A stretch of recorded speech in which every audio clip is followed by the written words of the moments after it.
हुजूर अक़दस सल्लल्लाहु अलैहि वसल्लम का इरशाद है कि अल्लाह का जिक्र ऐसी कसरत से किया करो कि मजनू कहने लगें। दूसरी हदीस में है कि ऐसा जिक्र करो कि मुनाफिक लोग तुम्हें रियाकार कहने लगें। इस हदीस से ये भी मालूम हुआ है कि मुनाफिकों या बेवकूफ़ों के रियाकार कहने से ऐसी बड़ी दौलत छोड़ना ना चाहिए, बल्कि कसरत और एहतमाम करना चाहिए कि एक लोग तुमको पागल समझें और तुम्हारा पीछा छोड़ दें। और मजनू जब ही कहा जाएगा कि जब निहायत कसरत से और ज़ोर से ज़िक्र किया जाए। आहिस्ता में ये बात नहीं हो सकती है। इब्न कसीर ने हज़रत अब्दुल्ला बिन अब्बास से नकल किया है कि वो फरमाते हैं कि हक़ ताला शाना ने कोई चीज़ बंदों पर ऐसी फ़र्ज नहीं फरमाई है जिसकी कोई हद मुकर्रर ना कर दी हो, और फिर उसके अज़्र को कबूल फरमा लिया हो। बहरे अल्लाह के ज़िक्र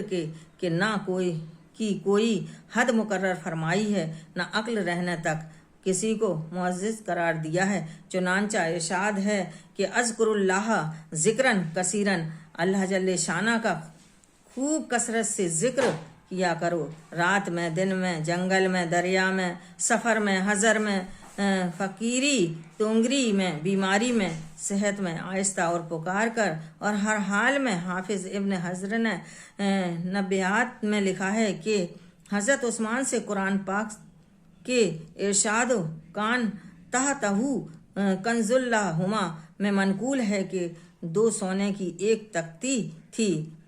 वो सोने की एक तख्ती थी जिसमें 7 शर्तें लगी हुई थीं, जिनका तर्जुमा यह है कि मुझे ताज्जुब है उस शख्स पर जो मौत को जानता हो फिर भी हंसे।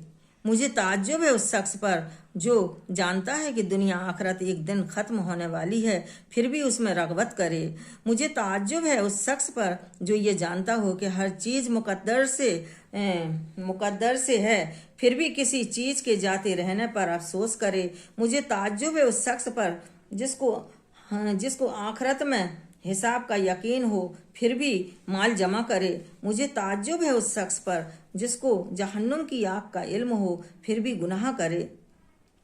मुझे ताज्जुब है उस शख्स पर जो अल्लाह को जानता हो फिर किसी और चीज़ का जिक्र करे। मुझे ताज्जुब है उस शख्स पर जिसको जन्नत की खबर हो फिर दुनिया में किसी चीज़ से राहत पाए। बाद नस्खों में ये भी है कि मुझे ताज्जुब है उस शख्स पर जो शैतान को दुश्मन समझे फिर भी उसकी अताअत करे। हाफिज़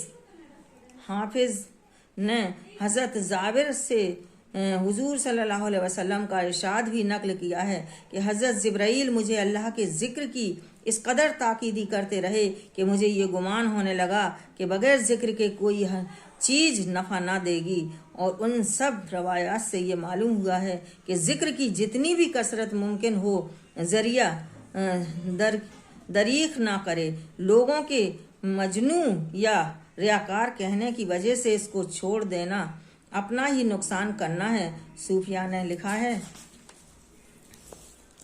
कि ये भी शैतान का एक धोखा है कि अव्वल वो जिक्र से इस ख्याल से रोकता है कि लोग देखेंगे, कोई देखेगा तो क्या कहेगा, वगैरह वगैरह। फिर शैतान को रोकने के लिए यह एक मुस्तकिल ज़रिया और हुलिया मिल जाता है। इसलिए तो ज़रूरी है कि दिखाने की नीयत से कोई अमल ना करे, लेकिन अगर कोई देख ले तो भला से देखे, इस दर्जे से छोड़ना भी ना चाहिए।